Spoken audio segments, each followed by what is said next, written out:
Hi Nick, how are you? I'm good. How are you, Rachel?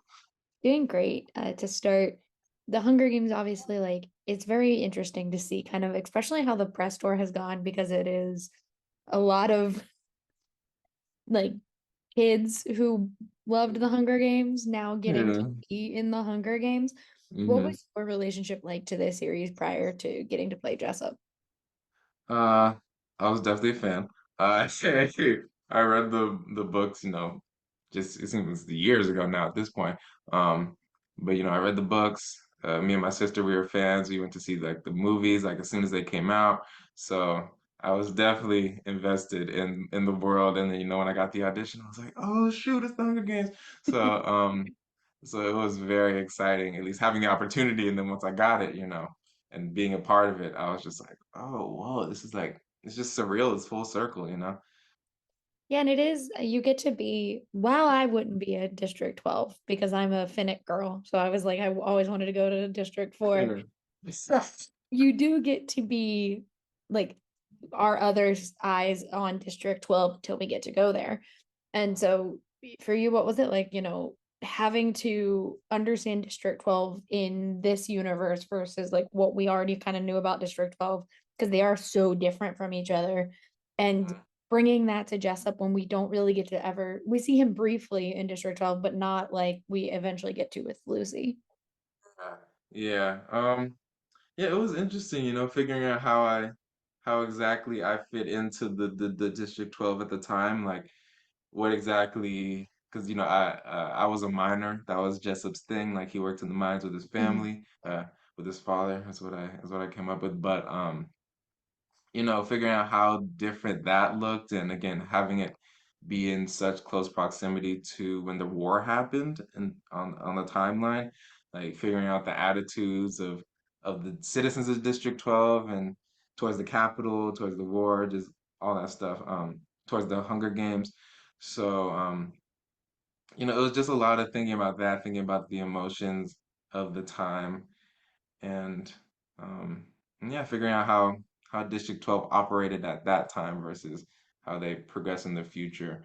Um, Maybe they have a different reputation in our time versus in the future, uh, or maybe like their position as like the losers of Panem like wasn't that solidified.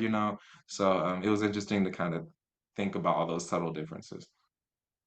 Yeah, and I do like it's kind of sad that Jessup is so like you look at him and you're like, yeah, he would dominate in the Hunger Games, and he doesn't get to even try because he gets sick, and it's upsetting because you're like, It's man, sad. Jessup would be so good in this though. I know. But for you getting to play, a role that is a guy who is like, yes, I could have won, I could have done this, but he ends up sacrificing himself essentially to protect someone that he is friends with and cares about.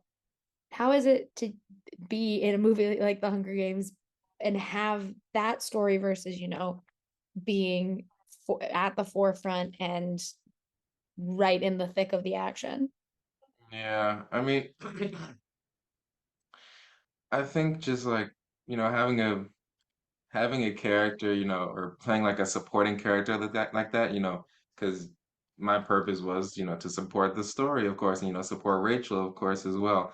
Um, but just I guess making sure that my arc and my story was clear, Mhm.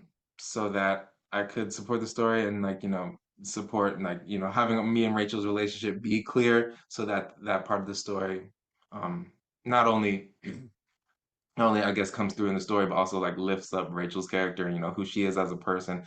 Uh, so I think it's just it was one of the few pieces of the many that just helps portray the message and the themes of the story.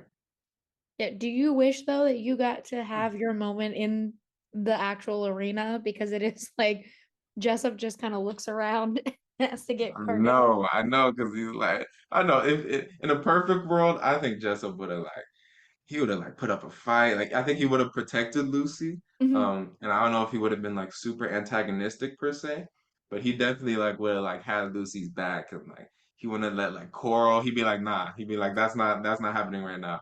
Um, I'd be like, back off. So I think yeah, in a perfect world, it would have looked Jessup's fate. I think would have looked very different. Yeah, he would. I feel like he could have won. I was like, man, Jessup could have 100% won, I but know that we bat could have been got the him. first Candace and Peter. Maybe we could both could have won. Who knows? You know? Yeah, it could have been a repeat, but then the bat Exactly. had to ruin everyone's dreams. Literally, man. It's a shame. Got Well, robbed. since you are a fan, though, I have to ask because I do love that this has been a question asked. What now that we have, the Hunger Games that kind of made Snow into who Snow eventually becomes, and then we obviously have seen the 74th, 75th Hunger Games. What for you would be the next thing that you want to see in this franchise? Like, what Hunger Games do you kind of want to explore? Mm. Well, of course, I've read online. I know what a bunch of other people are saying. I know people are saying Haymitch's Mm. because that was they doubled the kids for that, I Yeah, believe. it was Yeah. double the amount of people. So, which is insane. Um, so and I know a lot of people are saying they want to see Phoenix Hunger Games as well. I'm sure you're one of them. It's me. I want to see Finnick.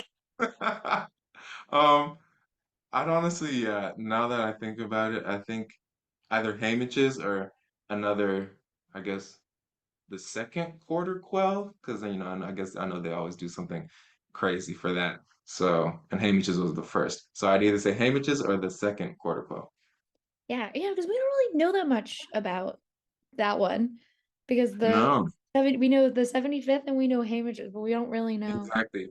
The 50th, that would have been. Yeah.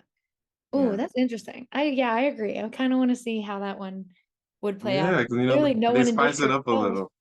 yeah, no one in Yeah, District 12 won that one. yeah, definitely not.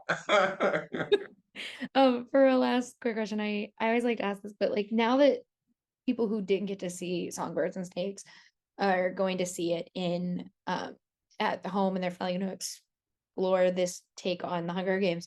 What do you hope people take away from it when they get to meet Jessup and see the movie? Um, I think I was thinking about this, but the cool thing about prequels is that, they just kind of give you a glimpse into where things started and how everything came to be. It's like a little history lesson. So I think just having audiences, have the opportunity to get that peek into the past and be like, oh, and see how different things were, especially Mhm. than what they know from the original movies. I think that's the coolest part about this movie. And seeing especially like in our characters, like in Jessup's character, seeing how they were affected by the games and how maybe they were a little different in these times versus in the future. But I don't know. And at the same time, there's similarities and differences between the our 10th Hunger Games versus the 74th and 5th, and just being able to see, I guess, the common thread of how kids react in the situation, but also, yeah, the differences in the time and like having that newer, earlier games versus the more established 74th, 75th games. Yeah. That's my favorite part of looking at these games and seeing like, wow, they just put them in a room and were like, go for it," and didn't have any Uh-huh. flair like they eventually end up doing with the Hunger Games Exactly. that we're used to. It's Yeah. it's nuts. It's super cool. It's super cool. It's my favorite part. Yeah. Thank you so much for talking with me today. I really appreciate it. And I Of can't wait course. for people who didn't get to see Jessup to get to meet him and then also be on our bandwagon that he would have won had that bat not ruined it. Yeah, thank you. I like this. Team Jessup without the bat. My Thank gosh. you so much. Have a great Thank day. you, Rachel. You too. Bye.